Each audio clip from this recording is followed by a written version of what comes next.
आज पूरे विश्व में धर्म के पतन का जो कारण है वह धर्माभास है, मिथ्या धर्म। धर्माभास का तात्पर्य कि प्रत्येक मनुष्य को ऐसा प्रतीत होता है कि वो बहुत बड़ा अपने आप में धर्मात्मा है, उसका पूरा जीवन धर्म से भरा हुआ है, जबकि उसके जीवन में धर्म तो शून्य है, फिर भी उसको ऐसा लग रहा है कि वो बहुत बड़ा धर्मात्मा है। इस स्थिति को धर्माभास कहा गया कि मिथ्या धर्म का आभास हो रहा है, लग रहा है उसको, किंतु है नहीं। क्योंकि जीवन में उसने जो धर्म किया है वह शास्त्र सिद्धांत के विरुद्ध है, भगवान के सिद्धांत के विरुद्ध है, वेद सिद्धांतों के विरुद्ध है। उसने भगवान, शास्त्र और वेद के सिद्धांतों के विरुद्ध जाकर, विपरीत जाकर जीवन में धर्म किया है। तो ऐसा धर्म धर्म नहीं माना जाएगा। ऐसा धर्म मिथ्या धर्म है जो वास्तविक धर्म के लिए खतरा है, उसके पतन का कारण बनता है। और आज अधिकांश लोगों में ऐसा देखा जा रहा है कि जो मनमानी सूझ रही है वही धर्म किए जा रहे हैं, शास्त्र सिद्धांतों की उपेक्षा करके, भगवान और वेद के सिद्धांतों की उपेक्षा करके धर्म कर रहे हैं।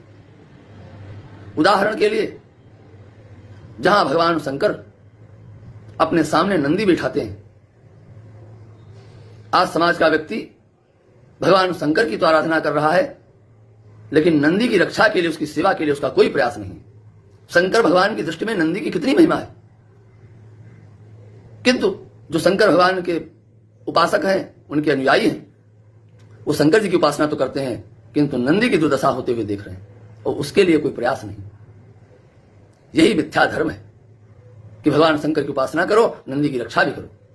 दूसरी तरफ भगवान कृष्ण के जो भक्त हैं, अनुयायी हैं, पूरा संसार जानता है कि भगवान कृष्ण नंगे पैर गैया मैया को चराने जाते थे, गाय को मां कह के पुकारते थे, किंतु आज जन्माष्टमी से लेकर गीता जी तक भगवान कृष्ण के अनुयायी हैं संसार में, किंतु गैया की दुर्दशा पर मौन है।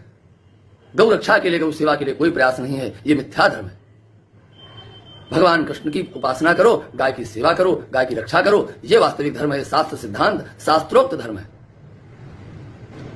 अब कुछ लोग जो भगवान राम के बड़े भक्त हैं, रामनवमी को बड़ी बड़ी रैलियां निकालते हैं, अयोध्या दर्शन करने जाते हैं, उनको इतना भी पता नहीं है कि भगवान राम का कथन है, विप्रधेन सुरसंत हित लीन मनुज अवतार। भगवान के अवतार का जो कारण है, भगवान राम जिस लिए पृथ्वी पर आए, उसमें प्रमुख कारण है गौ रक्षा। किंतु राम के भक्त तो परम भक्त हैं, किंतु गाय की रक्षा के लिए, गाय की सेवा के लिए उनके जीवन में प्रयास शून्य है। तो कुल मिलाकर ऐसा धर्म जो है ये मिथ्या धर्म है, धर्माभास है। जहां धर्म नहीं है, केवल धर्म का आभास है, झूठे धर्म का प्रतीति है। तो ध्यान रहे, हमारे लिए धर्म वही कल्याणकारी है जो शास्त्र में कहा गया है, जो वेद में कहा गया है। केवल आपकी इच्छा और मनमानी पर आधारित जो धर्म है वो आपका कल्याण नहीं कर सकता। ऐसा किया गया धर्म करने और न करने के एक समान है।